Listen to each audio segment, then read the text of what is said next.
Escolta, el presento en català, ell m'ha dit que cap problema.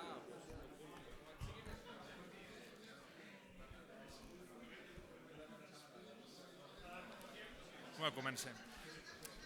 Bé, bon dia a tothom. Si tornem als nostres llocs, així arrenquem.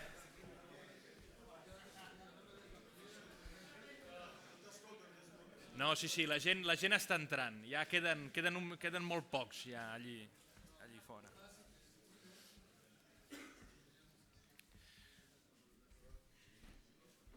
Doncs res, després d'aquesta primera sessió tinc el gust de presentar el professor Lluís Navarro. Sempre hi ha una regla no escrita que diu que no pots parlar bé d'una persona quan la persona està present, no?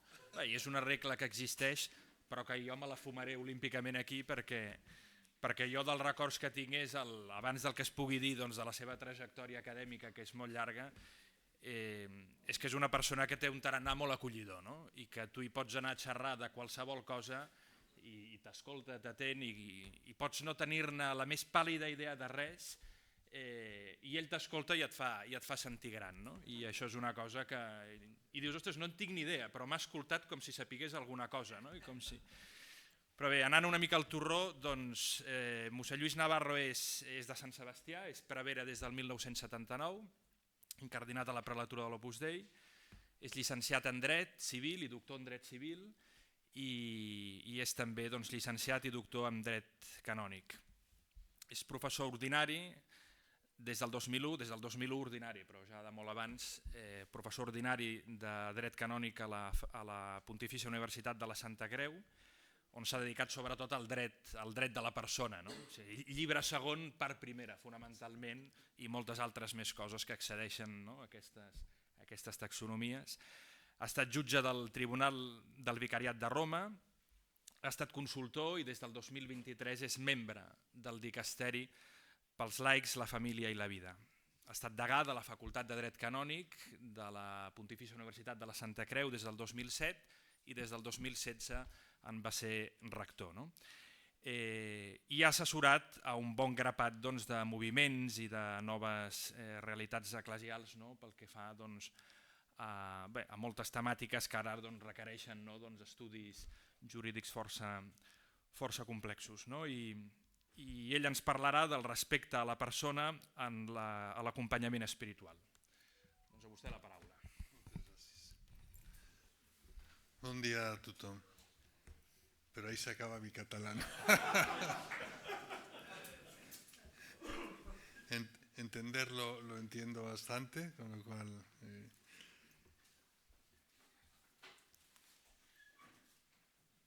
Quizás antes de empezar voy a decir de dónde viene este enfoque del respeto a la persona en el acompañamiento espiritual. Marc no lo ha dicho, pero yo he sido también director espiritual de un seminario internacional en Roma, un seminario donde los obispos diocesanos enviaban seminaristas para completar sus estudios de teología, por lo menos 3 años. Era un seminario internacional con gente de 80 y pico, 30 y tantos países, más de 100 diócesis, una cosa así. Y los obispos, cuando venían a visitar el seminario y el rector me presentaba, decía que yo era profesor de Derecho Canónico y que era el director espiritual. Entonces siempre la pregunta era, ¿pero cómo? ¿Un canonista director espiritual? Esto no es posible. Entonces, un día a un obispo español que vino, él me dijo esa observación y le dije, mire, es que los canonistas sabemos distinguir entre fuero interno y fuero externo. Y ya con eso se quedó más o menos tranquilo, pero bueno. Bueno, esto es un precedente que creo que ha influido también en mi vida porque me ha ayudado a conocer gente de muchos países, culturas distintas, gente con planteamientos, iglesia vivida de un modo distinto había gente de distintos ritos, de ritos siro-malabar también, había chinos, africanos.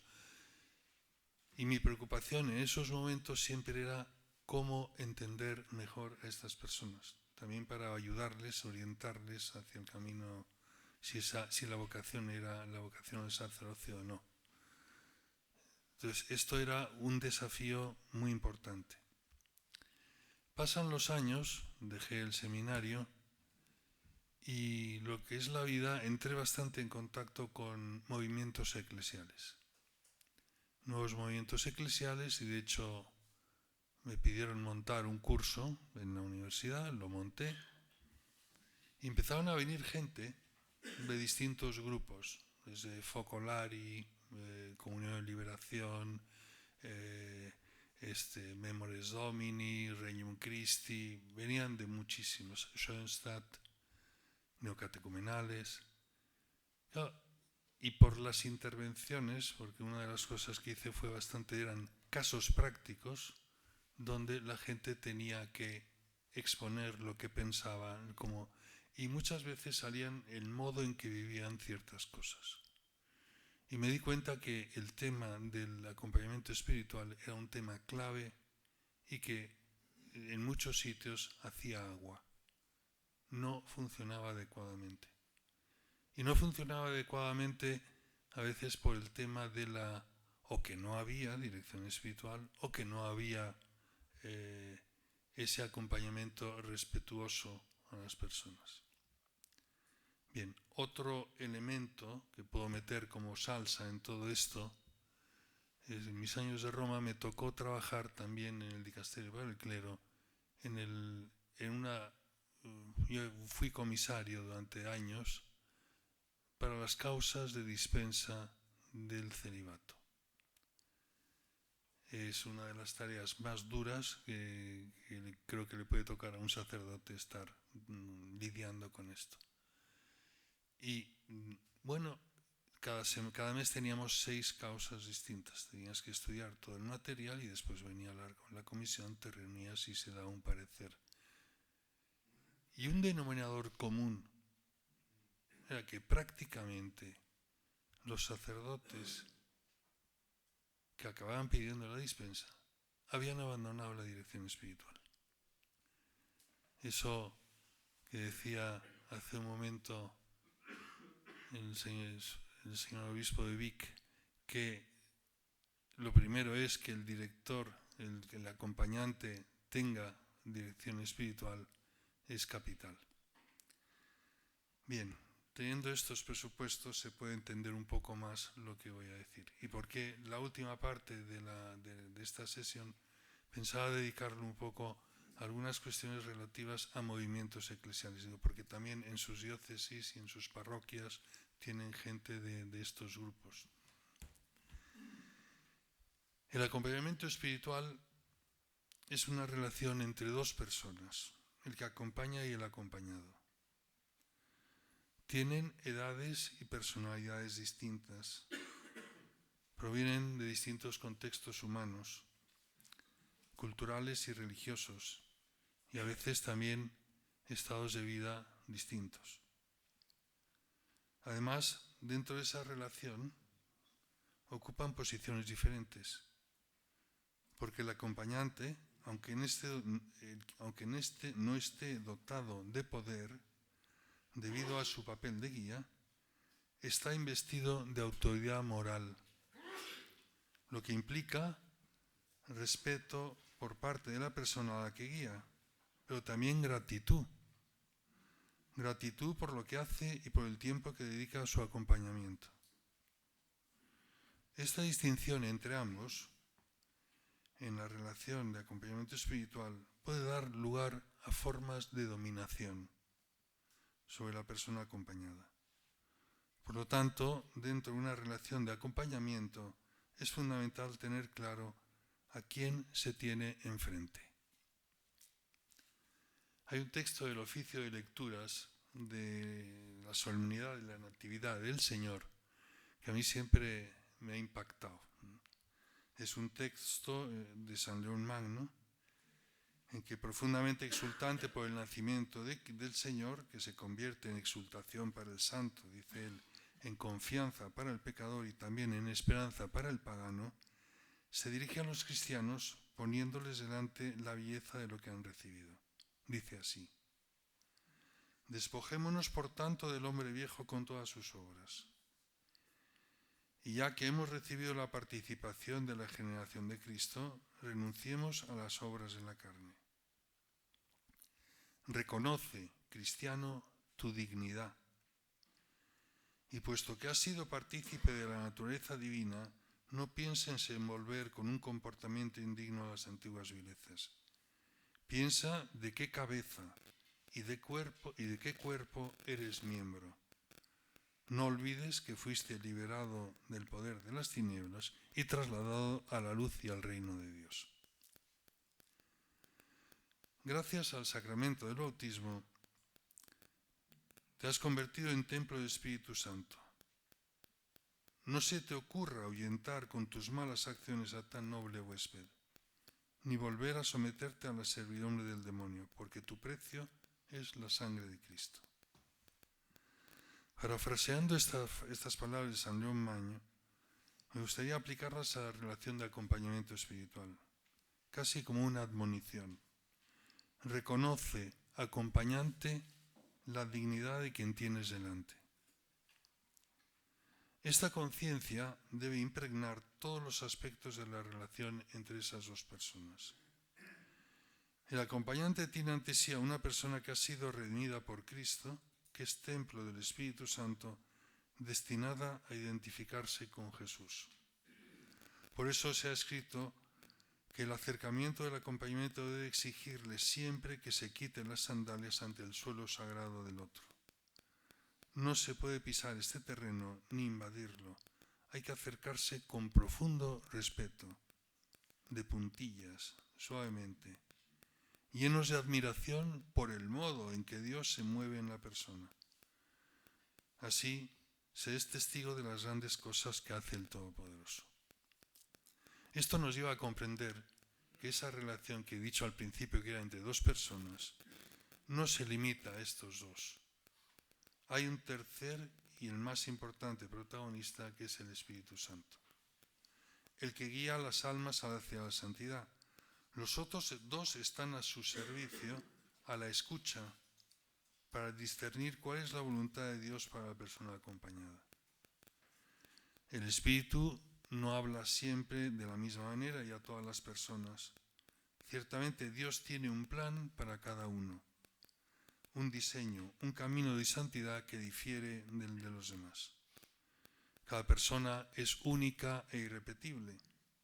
El Espíritu Santo, verdadero protagonista de la vida espiritual, no se limita ni depende del acompañamiento espiritual, pero al mismo tiempo podemos afirmar que Él mismo impulsa a la persona desde dentro a buscar un acompañante dotado de un determinado carisma.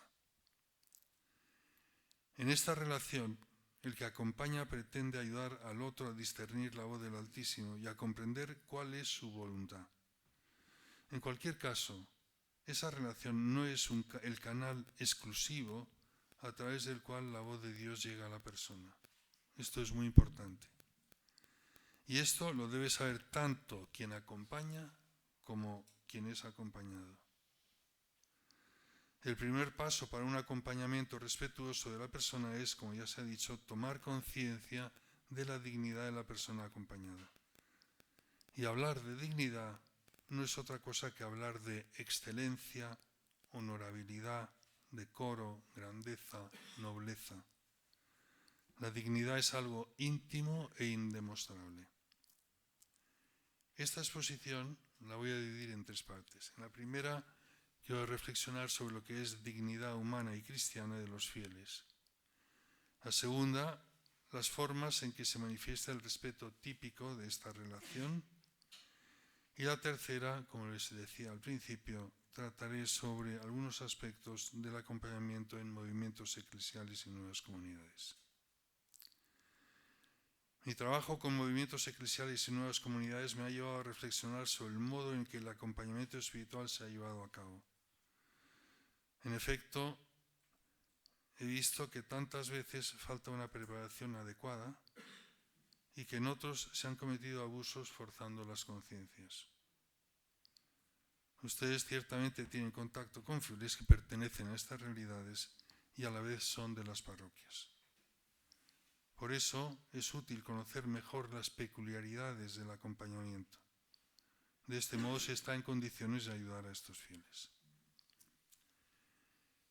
La persona, dignidad y libertad.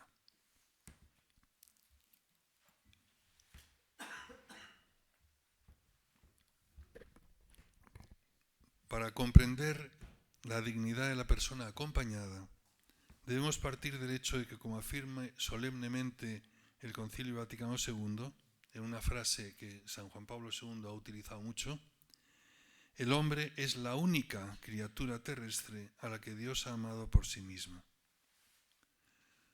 Todas las demás criaturas de la tierra tienen un valor distinto. En efecto, el hombre, dotado de inteligencia y voluntad, ha sido creado a imagen y semejanza de Dios. Su dignidad es ser racional y, como tal, libre y responsable para tomar sus propias decisiones, fijarse metas o ponerse límites, lo sitúa por encima del resto de la creación, a excepción de los ángeles. Se trata de una dignidad especial intrínseca al ser humano, una dignidad ontológica, distinta de la dignidad moral.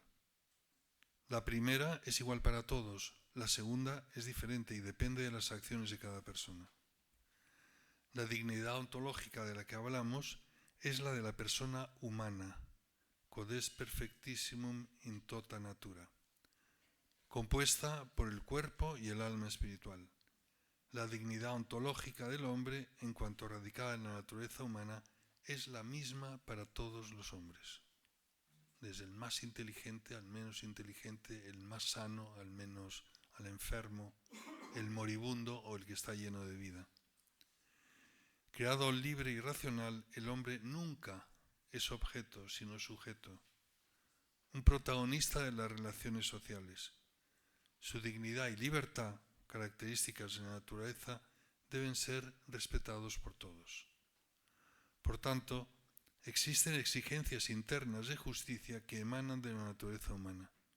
Son los derechos y deberes fundamentales del hombre, universales e inalienables, piénsese en el derecho a la vida, a la integridad física, a la intimidad, etc. En consecuencia, son iguales para todos. La Iglesia como nuevo pueblo de Dios. Al referirnos a las personas que participan en una relación de acompañamiento espiritual, hablamos típicamente de dos individuos bautizados que pertenecen al pueblo de Dios. La descripción de la Iglesia en Lumen Gentium número 9 identifica algunas características fundamentales del pueblo de Dios, al que Dios quiso que pertenecieran los seres humanos. En efecto, dice el concilio, fue voluntad de Dios el santificar y salvar a los hombres no aisladamente, sin conexión alguna de unos con otros, sino constituyendo un pueblo que le confesara en verdad y le sirviera santamente. Primero fue el pueblo de la antigua alianza, el pueblo de Israel. Ahora, tras el nacimiento, muerte y resurrección de Cristo, el pueblo de Dios es la Iglesia, el pueblo de la nueva alianza. Es un pueblo entendido no como una nación o como un pueblo que vive en una zona geográfica delimitada. Este pueblo se entiende como un linaje, un conjunto de individuos de la misma sangre, con fuertes características que los unifican. Una misma cabeza, un mismo fin, una misma dignidad y una misma libertad. En el caso de la Iglesia se afirma, este pueblo mesiánico tiene por cabeza a Cristo, que fue entregado por nuestros pecados y resucitó para nuestra salvación. La condición de este pueblo es la dignidad y la libertad de los hijos de Dios, en cuyos corazones habita el Espíritu Santo como en un templo. Es un pueblo que tiene una condición constitucional, un estatuto, un elemento que lo distingue y lo une a todos, sin el cual no existiría. El Concilio Vaticano II ha utilizado expresiones o palabras para describir este aspecto fundamental. Quiso centrar la atención en la dignidad y libertad que pertenecen a quienes son pueblo de Dios. Todos gozan de misma e igual dignidad, la de hijos, y también gozan de la misma libertad de los hijos. Veamos la dignidad de hijos de Dios. La dignidad de hijos de Dios se adquiere con el bautismo, sacramento por el que el hombre se hace hijo en el Hijo, con mayúscula, hijo adoptivo de Dios, miembro de la Iglesia. La dignidad humana se perfecciona por la gracia. La dignidad de los hijos de Dios es la misma dignidad humana elevada por la gracia. Un cristiano no tiene dos dignidades, es única. Es la dignidad bautismal y es la misma para todos y eterna. Debido a su carácter sacramental, nunca se pierde. Esta dignidad es la base del estatuto jurídico de los fieles. Los derechos y deberes fundamentales del bautizado son exigencias internas de justicia que nacen del sacramento. Ser hijos de Dios nos hace semejantes a Cristo. Es una llamada a seguirle, a identificarnos con Él, a atender a la santidad. La dignidad de ser hijos, ontológicamente, es el fundamento de esos derechos y deberes fundamentales y permiten alcanzar las metas a las que Dios le llama. La libertad del Hijo de Dios. El pueblo es libre porque se es hijo de Dios hecho libre por el Hijo que es la verdad. Como ha puesto de manifiesto el profesor Javier Hervada, la libertad cristiana se manifiesta en una liberación del pecado, en la liberación de la ley mosaica y en la sujeción a la ley de la gracia que viene del Espíritu Santo. Espíritu de libertad, porque el motor de toda vida cristiana es el amor, que es esencialmente movimiento libre. Por otra parte, la libertad cristiana se manifiesta en la libertad de autonomía y de iniciativa. Por consiguiente, en la Iglesia y en su derecho hay un amplio espacio para la libertad de acción eclesial y de apostolado. Junto a la igualdad fundamental del pueblo de Dios, hay una legítima libertad que se manifiesta en la diversidad de los fieles. Todos llamados a ser santos, cada uno sigue un camino distinto. Todos llamados a evangelizar en nuestras sociedades, pero cada uno puede hacerlo con métodos diferentes. Todos vivimos la misma fe, pero en diferentes estados de vida, guiados por diferentes carismas, para edificar la única Iglesia, la esposa de Cristo. El respeto a la dignidad y a la libertad de los hijos de Dios se manifiesta jurídicamente en el ejercicio de esos derechos y deberes y en el cumplimiento de las obligaciones fundamentales.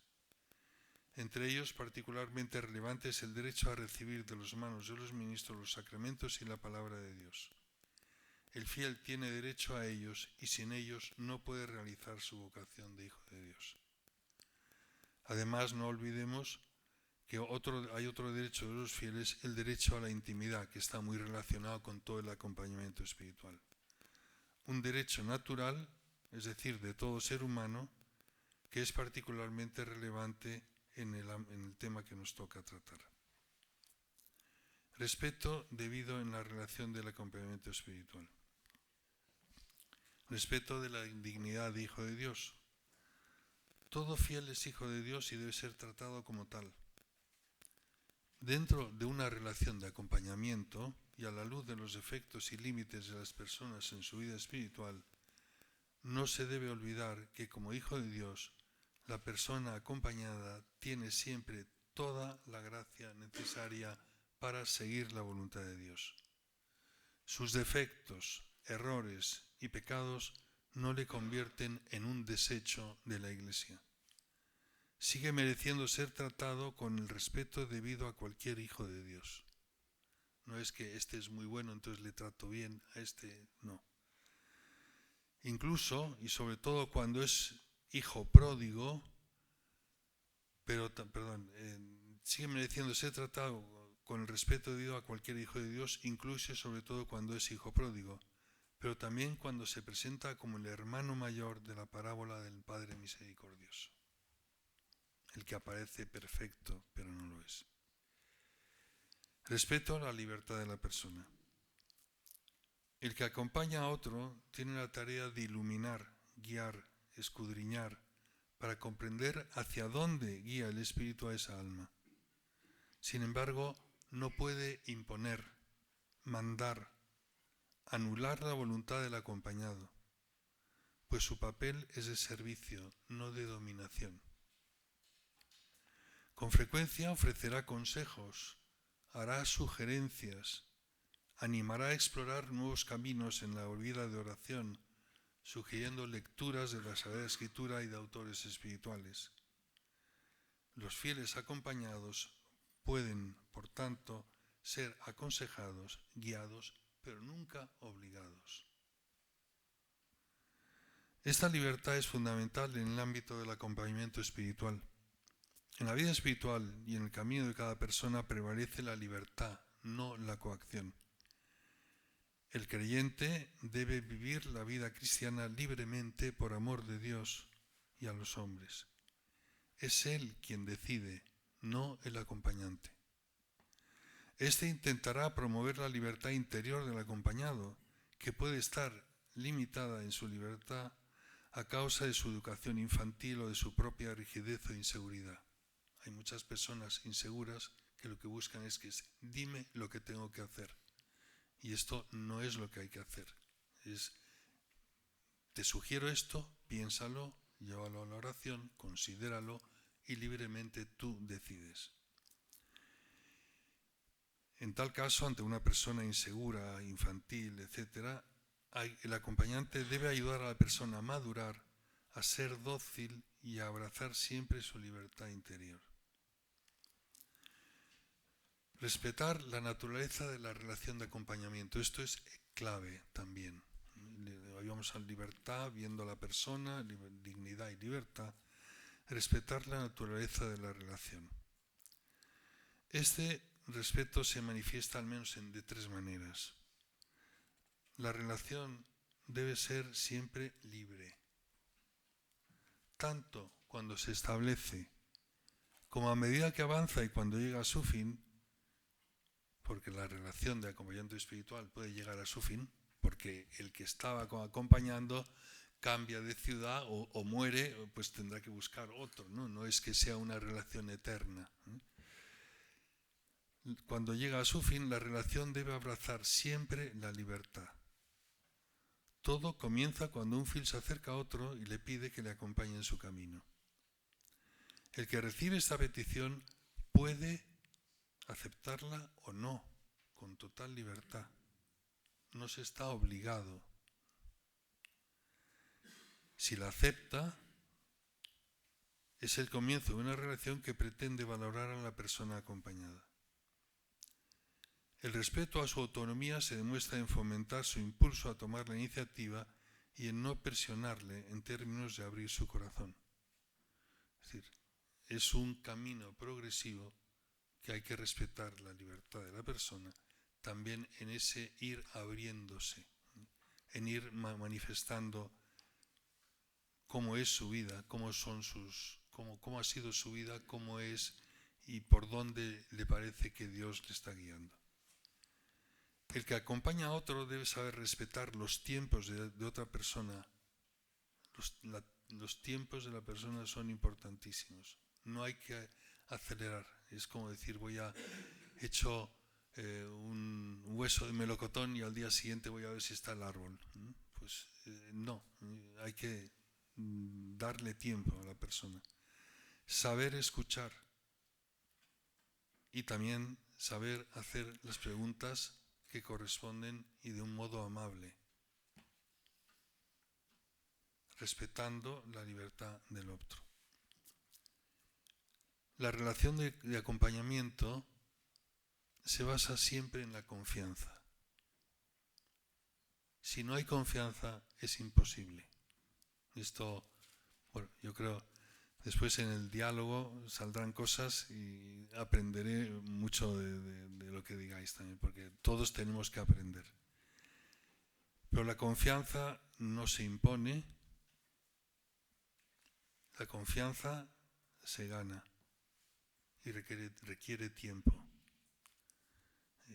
La experiencia de todos es esta persona finalmente se ha abierto, ha manifestado aquello que le pasaba, etc. ¿Pero por qué? Porque tiene confianza. Por ejemplo, uno de los puntos capitales también en la legislación canónica es que al director espiritual en el seminario nunca se le pide la opinión sobre si el candidato es idóneo o no. Esto está explícitamente indicado. Uno puede decir, no es el sacramento de la penitencia, es verdad, pero esta relación está basada en la confianza. Si un seminarista sabe que lo que dice él en la dirección espiritual, el rector lo va a saber, aquello desaparece. Recuerdo un sacerdote de un país africano que me decía, después de hablar de todo este tema, me dijo, bueno, en mi seminario tuvimos una experiencia traumática. Había entrado en el seminario, entonces habían asignado a los del primer año de filosofía, pues el director espiritual fulanito. Entonces les iba llamando, hablaba, y de pronto pues uno abrió su corazón, explicó los problemas que tenía, y en la siguiente clase ese director espiritual, que era profesor también de una asignatura, pues prácticamente reveló a todos lo que había dicho el otro. Dice, ese chico se levantó, se fue del seminario, dice, y ninguno de nosotros abrimos el corazón en la dirección espiritual en todo el tiempo del seminario. Era la reacción lógica, siempre era una pantalla, quedar bien para llegar a la ordenación. Se debe de dejar libertad a la persona acompañada para continuar la relación o terminarla. Esto también es otro punto. Si una persona, la dignidad de la persona puede llevarle a decir, pues prefiero cambiar de director espiritual. Esta deberá reflexionar sobre si esa relación le acerca a Dios y le ayuda a crecer en su vida interior, en la oración y en su relación de unión con Cristo.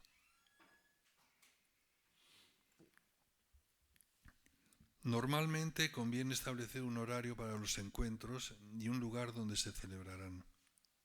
De este modo ambos tienen tiempo para prepararse en la oración para las charlas. A medida que se desarrolla la relación, el acompañante debe tener cuidado de no hacer que la persona a la que acompaña dependa de él, que esté totalmente apegado. El acompañado debe saber que es siempre bien considerado por el otro, pero esto no debe dar lugar a un apego, a una excesiva familiaridad. Cualquier apego por parte del acompañado podría convertirse en una cadena para el acompañante, que se vería sometido a exigencias insistentes y obsesivas que en casos patológicos podrían convertirse en una auténtica persecución. Si bien es cierto que, como he indicado, el que es conducido puede poner fin a la relación, creo que esto también es importante, el que tiene el papel de guía también puede hacerlo, sobre todo en esos casos. El abuso puede provenir de ambas partes. Otro punto sobre respeto a la relación. No hay que traspasar los límites de la relación, porque hay riesgo de que esa relación se desvíe. El acompañamiento espiritual no es en sí mismo amistad. Teniendo en cuenta el conocimiento profundo de la persona, el que acompaña puede tener cuidado de no cambiar el que acompaña debe tener cuidado de no cambiar los términos y la naturaleza de la relación.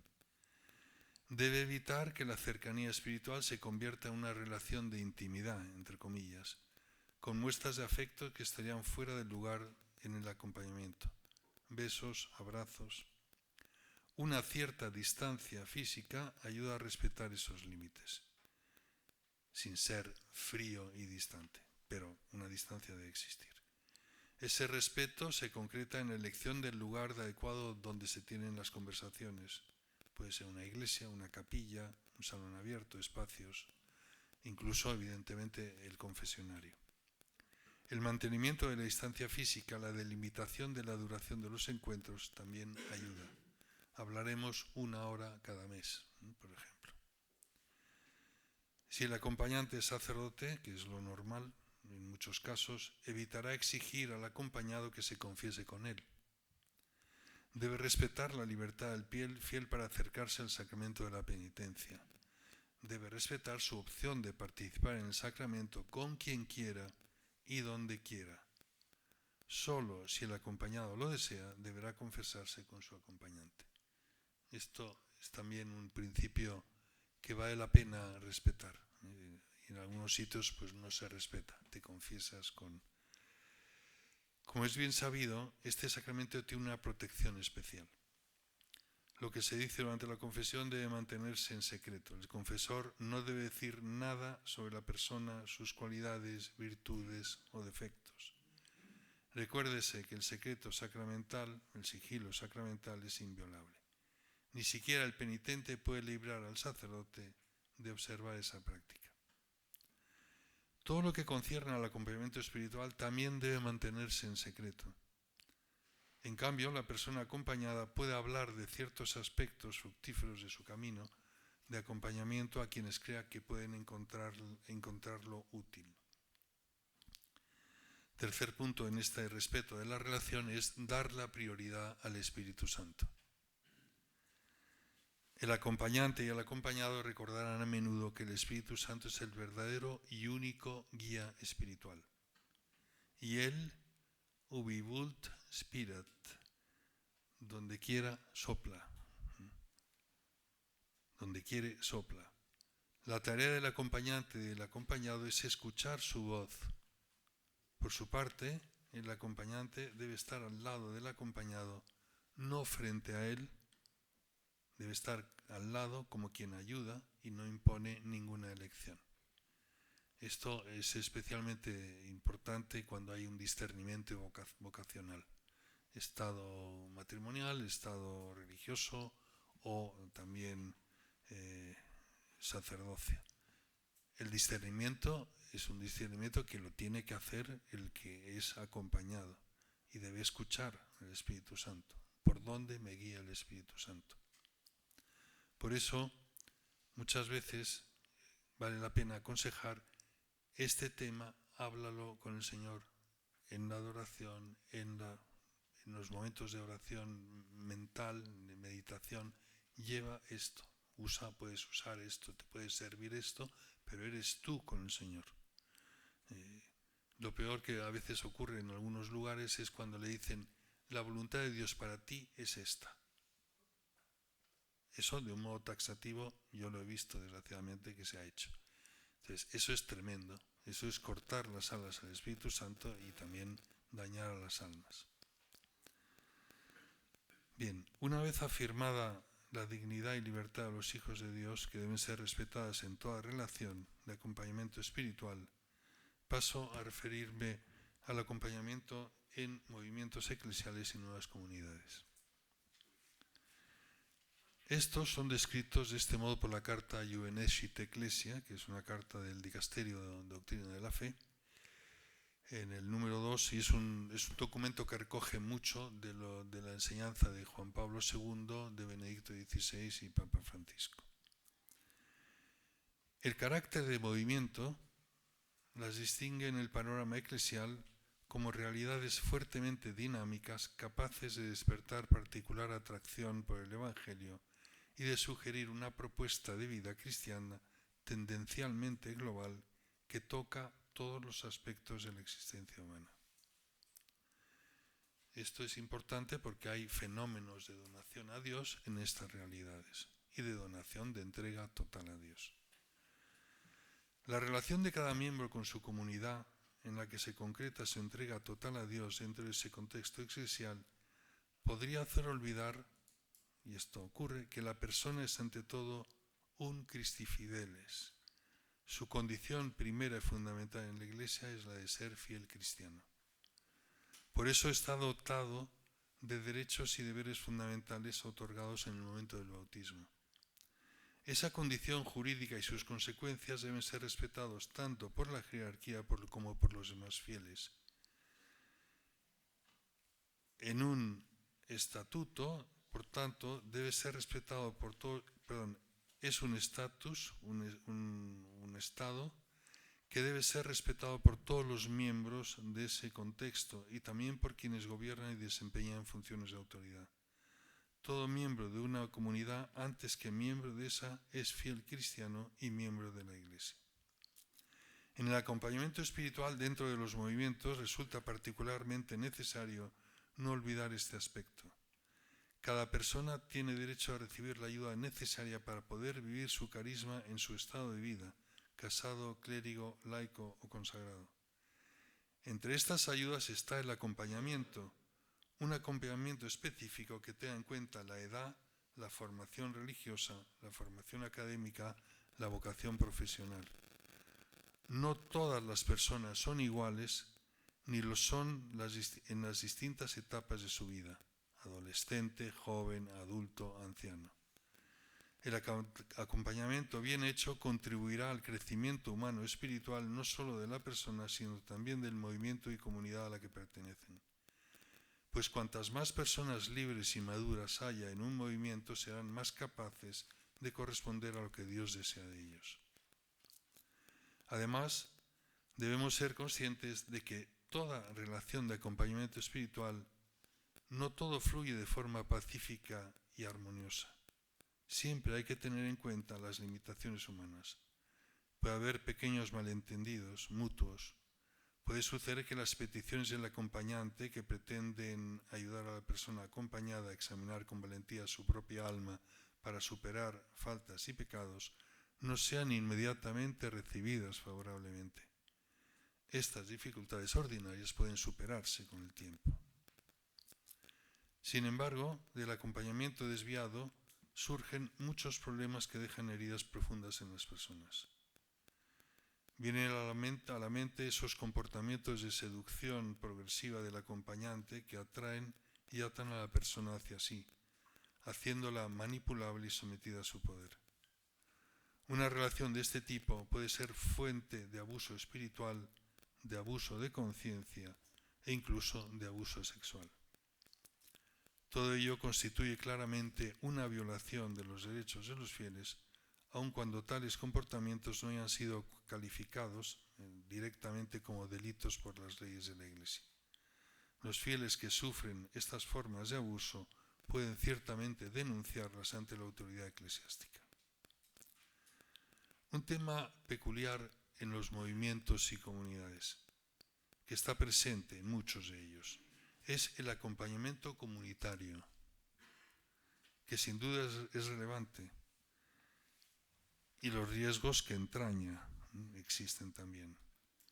Si es intrusivo, puede aplanar o despersonalizar a los miembros, estandarizando su forma de pensar. Puede convertirlos en clones de sus moderadores o fundadores.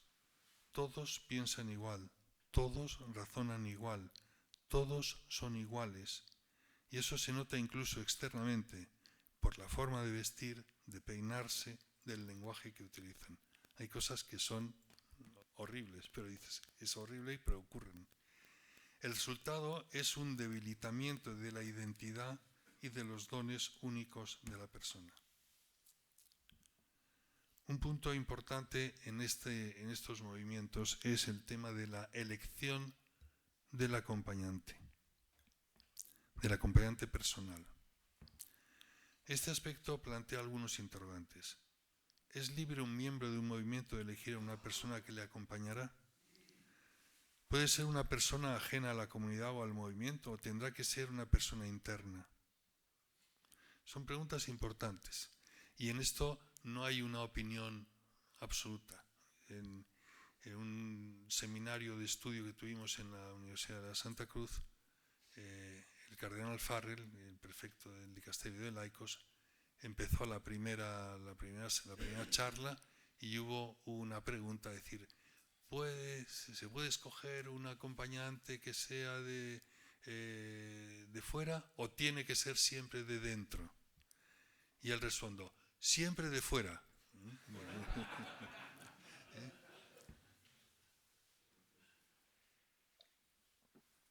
Mi opinión es un poco más matizada, no es ese siempre de fuera. Bueno, para responder a estas preguntas hay que tener en cuenta varios factores. Uno es el estado de la persona que está dando los primeros pasos en su vocación y otro es el de una persona que ya está más avanzada en su camino.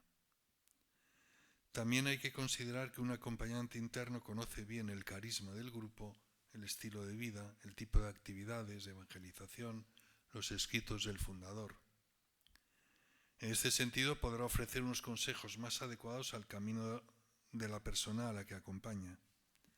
Por eso, en las primeras etapas del camino puede ser conveniente que el acompañante sea alguien interno. Si lo es, vale la pena considerar la conveniencia o no de que el acompañante vive en la misma casa que la persona acompañada.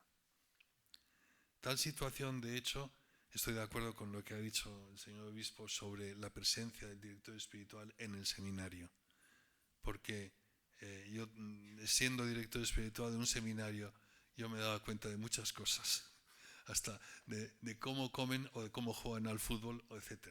Aprendes mucho del carácter de las personas, y lo que pasa es que también hay que ver un poco. Matizo la situación, dice, puede ser no recomendable, decía, en algunas comunidades o movimientos, porque la presencia del acompañante en la misma casa podría resultar intrusiva, invasiva, haciendo que la persona acompañada se sienta observada y juzgada. Pueden surgir dificultades, relacionales entre ellos o generar límites, basta que sean subjetivos, en la libertad del acompañado y situaciones que afectan al acompañamiento. Antes de tomar una decisión sobre la conveniencia de que vivan en la misma casa, hay que tener en cuenta la madurez de cada uno y el número de residentes. Si se trata de una comunidad de pocos miembros, como 4 personas, y uno es el acompañante espiritual, puede ser, me está controlando 24 horas al día. O si son muchos, si son unos 30, 40 personas, pues ya queda todo diluido. Si el acompañante elegido es externo al movimiento, deberá tener información de primera mano sobre el carisma, el camino de identificación con Cristo que se vive en ese contexto, el tipo de miembros y compromisos requeridos, y otros elementos que pueden afectar al acompañado. Por ejemplo, momentos de crisis de la comunidad, estilo de gobierno, etc. En ciertos movimientos, en particular en los que no se ha respetado la distinción entre fuero interno y externo, se recomienda que el acompañante sea externo porque tendrá una opinión más libre y una perspectiva más amplia. Lo que es evidente es que el acompañante no puede ejercer ningún tipo de papel de gobierno sobre el otro. El riesgo de mezclar funciones de gobierno y acompañamiento es muy real. Por eso la Iglesia exige, por ejemplo, para los seminaristas y su admisión a las órdenes, que no se consulte al director espiritual, ni que esto era una triquiñuela que alguno decía, bueno, a mí no me piden la opinión, pero yo la doy. Digo, ni que puede manifestar su opinión espontáneamente. No encontraría justificación. Bueno, respecto a la libertad del sacramento de la penitencia, es absoluta, nadie tiene obligación de confesarse con una persona, etc. Bien. Acompañamiento comunitario y su relación con el acompañamiento personal. En todo contexto carismático hay un acompañamiento espiritual que realiza la propia comunidad o movimiento.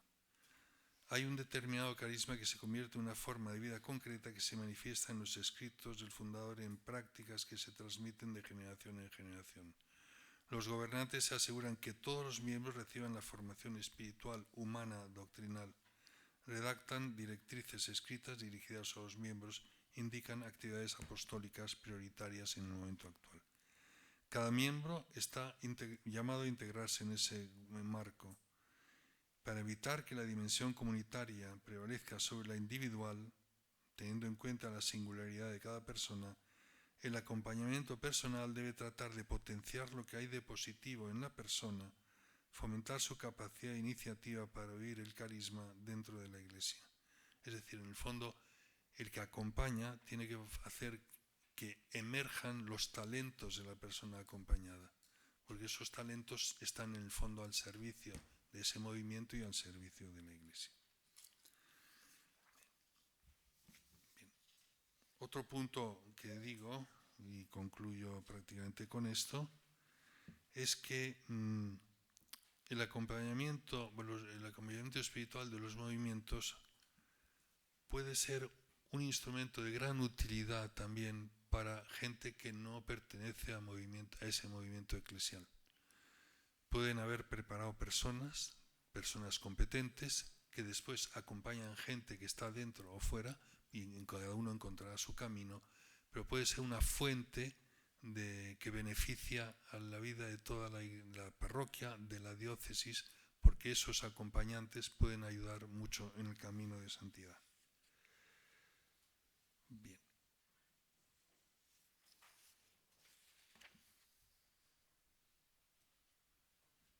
Concluyo. Reconoce, acompañante, la dignidad de quien tienes delante. Tener respeto por la dignidad del acompañado nos permitirá mantener el respeto por su persona y nunca será excesivo ese cuidado.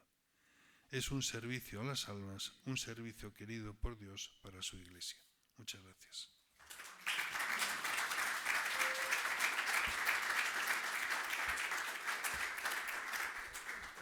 Pues muchas gracias, don Luis, a usted por su ponencia. No sé si hi ha preguntes, jo crec que segur que s'haurà generat allà. A ver, Mossèn Xavier, ¿dónde está Mossèn Xavier? si s'acosta així el...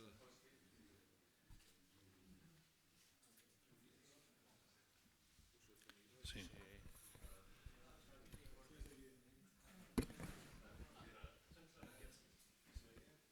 ¿No? Hola, Impecable. muchas gracias. Muy agradecido por la ponencia que hemos podido escuchar y el equilibrio me parece que ha desprendido. Me gustaría si podía profundizar un poco más en lo que ha comentado sobre la conveniencia que habitualmente la dirección espiritual y la confesión sean con personas diferentes. Bueno, vamos a ver, no he dicho eso.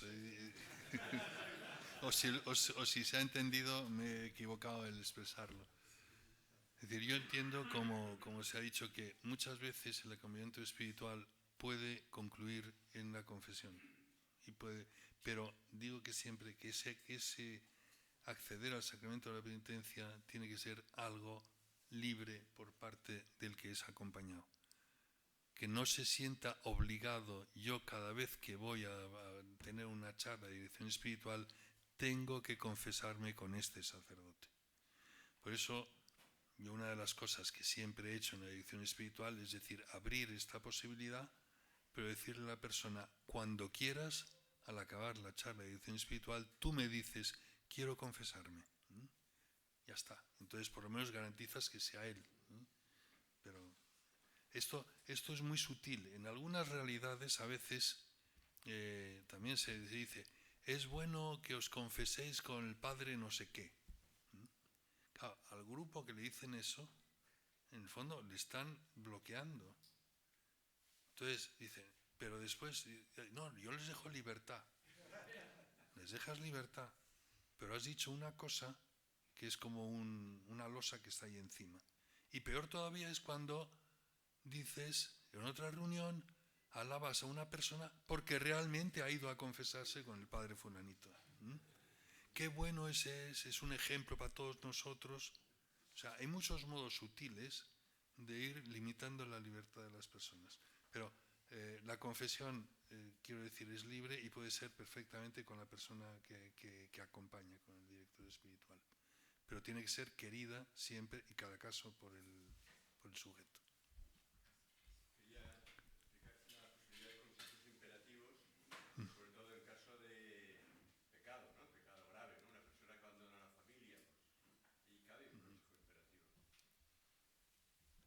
Vamos a ver, caben consejos imperativos, pero la responsabilidad es del sujeto.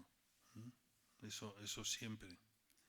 Es decir, tú lo que no puedes hacer como director espiritual es decir, eso que estás haciendo está bien. No, eso está mal por esto. Y te lo dice la Iglesia. Ya después, si él lo cumple o no lo cumple, es su problema. No le puedes decir, bueno, estás viviendo una relación inmoral, te lo digo claramente, pero Pero ¿qué más puedo hacer como director espiritual? Esa es la... No sé, si tenéis alguna respuesta distinta. ¿Qué diferencia hay entre abuso espiritual y abuso de conciencia? Bueno, este es uno de los puntos más delicados porque, vamos a ver, no está totalmente definido. Es decir, ahora mismo lo habréis visto, el Dicasterio para la Doctrina de la Fe estaba trabajando sobre un delito de, ¿te acuerdas tú, Marc? El falso misticismo, efectivamente. El delito de falso misticismo que se ha usado para cometer otros delitos, ¿eh? Pero es el principio. Entonces, el abuso de conciencia es por el modo que yo lo entiendo, es el abuso en el que usas elementos que sustituyen a Dios ante esa persona. Es decir, le das unos elementos que sustituyes la conciencia libre del sujeto porque le has forzado, es decir, le has dicho eso que objetivamente está mal es bueno y Dios lo bendice. Es decir, estás violando la conciencia libre de la persona porque estás colocando un elemento que le va a obligar porque dice eso es bueno cuando realmente es malo. No sé si explico, es desde el punto de vista moral, es decir, este tipo de relación es una relación buena, por lo tanto no hay ningún problema. Dios está contento con que tú y yo hagamos esto. Es diabólico. Entonces eso es uno de los temas. El abuso espiritual es cuando estás forzando demasiado, ¿no? Y tienes que hacer esto. Es decir, la oración la tienes que hacer de este modo, un momento. Es decir, los caminos, el que guía es el Espíritu Santo, no tú. O sea, hay gente que somete a obediencia en la dirección espiritual que creo que eso es una falta de respeto a la persona muy profunda. No puedo responder más de eso. Una pregunta.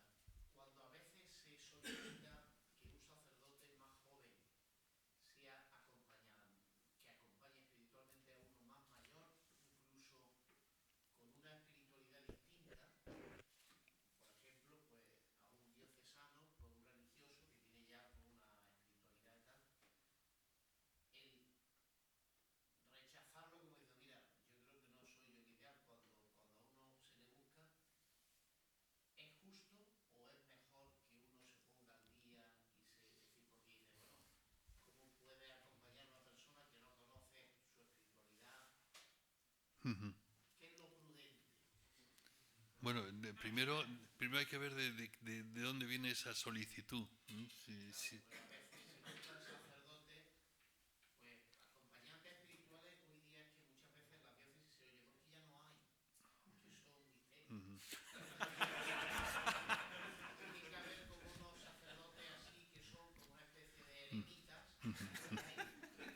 Cuando en principio cualquiera puede serlo, pero por eso, cualquiera puede serlo o es prudente decir, mira, yo no estoy capacitado, yo no debo. Sí, pero es que me gustaría porque Bueno, cuando eres decir, yo creo como he dicho, el acompañante también es el que decide si acompaña o no acompaña. Es una relación libre, no me la pueden imponer. Tú tienes que acompañar a fulanito. Otra cosa es que diga yo no estoy capacitado porque no conozco esa espiritualidad, no conozco, si viene un religioso o una religiosa que quiere que le acompañes, pues dice, bueno, pues tengo que enterarme un poco cómo es tu comunidad, tu congregación, cuál es el carisma que vivís y cómo vivís, etcétera, porque si no puedo dar unos consejos que están totalmente fuera de lugar, ¿no? Entonces hay que informarse, eso sí, pero la libertad de aceptar o no. Yo creo que no, eso es, y bueno, favorecer que haya gente que pueda acompañar espiritualmente, que también laicos, como hemos hablado antes, ¿no? El sastre de Juan Pablo II que le acompañó. Pero yo creo que no se puede imponer, no tienes la obligación estricta. lo comparo con la confesión. por supuesto. Pues sí, Claro. pero ¿puede ser mi director espiritual? No. ¿Por qué no? Porque eres monja de clausura y yo no entiendo de monja de clausura. Bien, Prepárese, padre. prepárese. Bueno, efectivamente, puedes decir que no, porque no. Otra cosa es que sea una situación de emergencia en la diócesis y te tengas que formar también para esto, ¿no? Pero otra cosa es, hay veces entre sacerdotes puede ser bastante típico que te preguntan. Recuerdo uno que de pronto íbamos por la calle en Roma y me presenta a otro que conocía a él. Este es mi director espiritual. Y yo digo, ¿pero director espiritual? ¿Pero de qué? Habíamos comido 2 veces.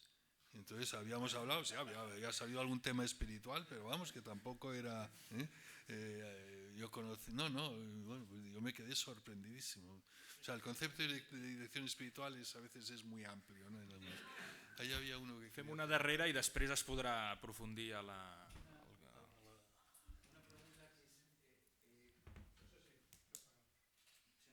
invita mucho a los sacerdotes a ser padres espirituales, o sea, a ejercitar la paternidad espiritual. Claro, ¿cómo hacerlo? Si nos puede dar alguna luz. Dice, bueno, no se puede tampoco profundizar en la amistad. Me parece muy difícil esto. No sé cómo decir.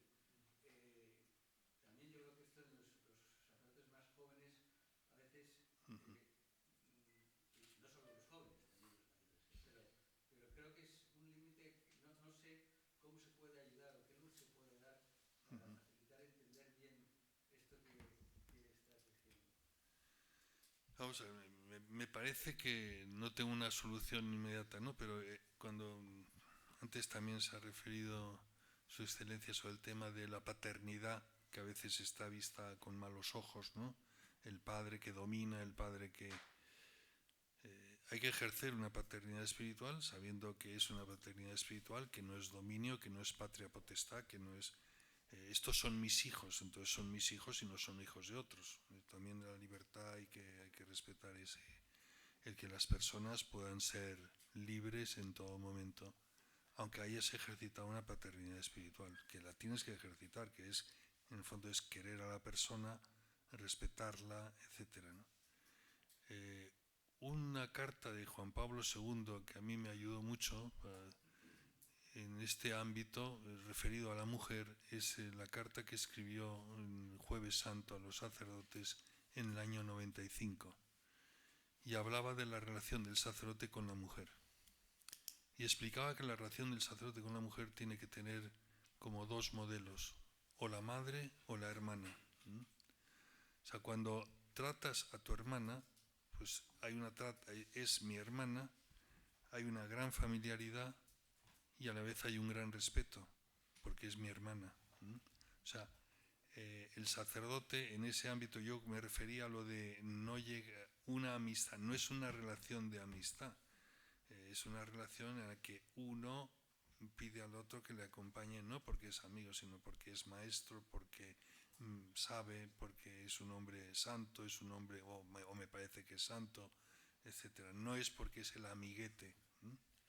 Y esto conviene distinguirlo claramente. Y por eso, el mismo que acompaña, el acompañante tiene que saber cuáles son los límites y autolimitarse, teniendo en cuenta que la otra persona puede tener una gran disposición de veneración, entonces es un arte en esto también, ¿no?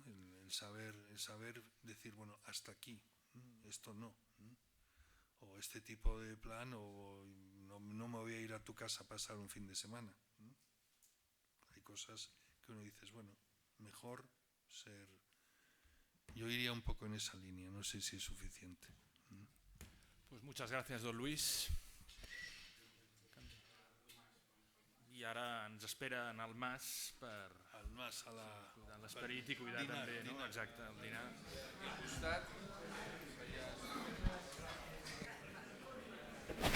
Ahora sí. Vale, gracias. Sí, anem lleugers cap a l'edifici del costat, la Casa del Mas, i al menjador ja tindrem el dinar. Gràcies.